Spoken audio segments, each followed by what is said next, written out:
Hey guys, Tom here again from SerumPresets.com, and today we're going to be looking at making a UK deep house or kind of future house bass sound using extra record Serum. I'll just quickly demonstrate the sound for you.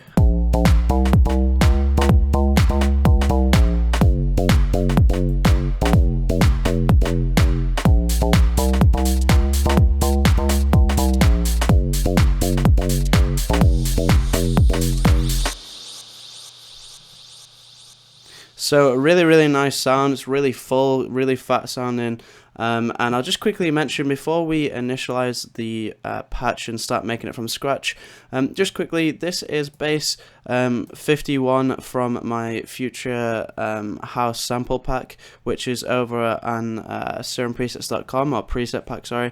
It contains 128 future house bass sounds, handcrafted by me. You can go to SerumPresets.com to go check that out, or click the link in the description below. There's a full description of everything that's included in there, and there's also a 3-minute audio demo demonstrating the sounds that are in the pack as well. So thanks in advance if you decide to purchase that. It really helps support me and the channel, and you'll get your hands on some really nice bass sounds for Serum. So without further ado though, let's begin making this sound completely from scratch. So if we click initialize preset here, we'll start off first of all in the sub oscillator. We're just going to use a basic sine wave here, and we're going to bring this down to -1 octave, and we're just going to pump up the amplitude level of the sub oscillator as well. The main thing to bear in mind is making sure that you click this direct out button. This just means that the noise that's being produced by the sub oscillator, so the really important part of the bass sound really in terms of mixing, is going straight out of Serum, and this means that when we add effects later on, this won't be kind of affected by that, and it'll just stay really consistent, which we obviously want. The next thing, we'll just make sure oscillator A is on, and the wavetable we're going to use for this is the FFT add second harmonics. This is a really cool sound because when you modulate the wavetable position, you can see it actually adds some harmonics to the sound, and when this is automated like we're going to do in just a second, it has a really nice ringing sound to it and has some really nice harmonic sounds. So just make sure that's selected, and make sure this is pitched down 1 octave as well. The next thing we're going to do is just increase the unison of this oscillator to around 7. Anywhere around there should be fine. If you're not aware of what unison is essentially just the amount of voices that an oscillator has. So for example, in this instance, we're actually hearing 7 different instances of this waveform that's being produced, but they are all slightly detuned, so it makes the overall sound really thick, which is obviously what we want. The next thing we're going to do is make sure that this random knob is actually at 0%. Now when this is at full, like it is by default, when the sound plays, it'll actually play back from a random point along the waveform, which although it's really nice on lead sounds and a lot of pads and keys and stuff like that, simply because when the random is at 0%, it's got this kind of weird, almost metallic sound. It's really nice on leads, but for bass sounds, we want them to be really consistent, and we want them to sound the same every single time that it plays. So we want the waveform to start at the same point. So we're just going to move this random knob down to 0%. The next thing we're going to do is set our amplitude envelope for the sound. We're just going to bring the sustain right down here, and we're just going to give it the sound a little bit of release as well.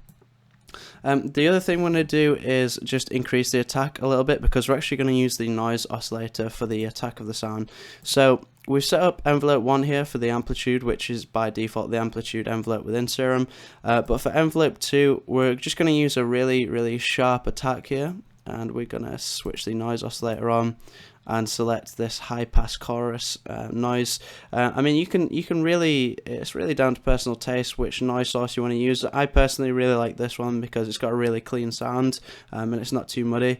and then we're going to drag and drop this LFO envelope onto the noise source so that it's going to give us a really kind of emphasized attack to the sound, which I'll demonstrate later on. Because we are going to be using multiband compression later on in the sound, I'm actually going to keep this amplitude relatively small, otherwise it's going to kind of overwhelm the sound. The next thing we're going to do is use the envelope here that we set up for the amplitude to modulate a few different parameters within the sound. The first thing we're going to modulate is going to be the detune. If I just Alt-Shift click this and bring it this way. So essentially what's going to happen here, if I bring the detune down just a little bit, as I mentioned earlier, the detune parameter controls how much each individual voice in the oscillator is being detuned by. So if we modulate this in a way where at the start of the sound all the voices are going to be in tune and then it's going to spread out, it's going to give it a really kind of it's really hard to explain how it sounds, but essentially at the beginning of the sound it's really kind of precise and concise, and then it thickens up, which is really nice for this bass sound. The other thing we're going to do, as I mentioned earlier, we're going to use the envelope 1 here to modulate the wavetable position of the wavetable. So as you can see here, this is the wavetable in 3D view. It has 256 single cycle waveforms, and this envelope is basically going to cycle through those different waveforms, which is going to give us the harmonics from this wavetable that I mentioned at the start of the video. The final thing we're going to use this envelope for is to modulate the cutoff of our filter, which we just switch on here. We're only actually routing oscillator A through the filter. We're not going to route the sub because this is going directly out, and also we don't want to cut any frequencies out of the noise oscillator because we want it to really have that attacky sound at the beginning of the sound being played. So we're going to bring the cutoff of the filter right down, and then we're going to drag and drop this envelope here onto the filter cutoff, and I'll just show you now what we have.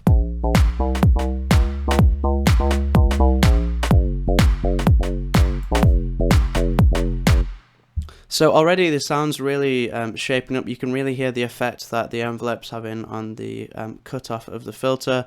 The next thing we're going to do is just add some effects, the first of which is going to be the hyperdimension effect.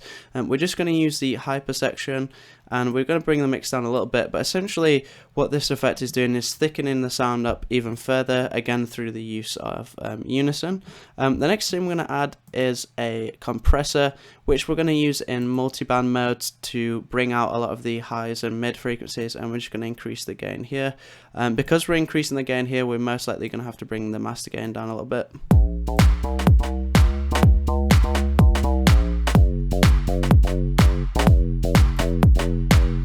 So now you'll notice a few things, mostly that the mids of the bass sound really stick out more and it adds a lot of polish.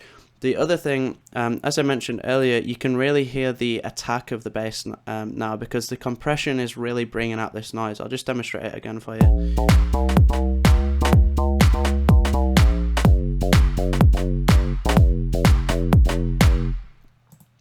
And that pretty much concludes the sound. The other thing you could obviously do is add some reverb.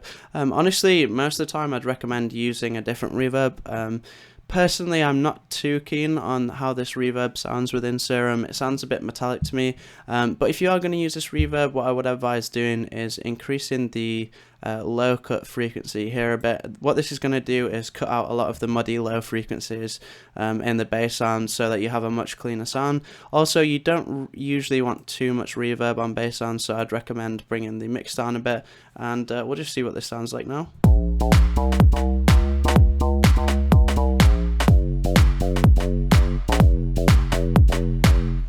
Overall, I think that's actually it actually suits the sound quite well. Usually, for this kind of genre of music, this like deep house or future house or whatever, you're not really going to have much going on apart from the drums and the bass sound. You might have a lead or a pad or something like that. So putting a bit of reverb, which has had the lows cut out of it, is a really great way to fill out the mix. So that pretty much concludes the sound, guys. Hopefully you found this tutorial useful. If you did, please leave a like on the video. It really helps support me and the channel. It helps the channel grow. If you have any questions or anything like that, feel free to leave them down below. I try my hardest to get back to everyone who comments.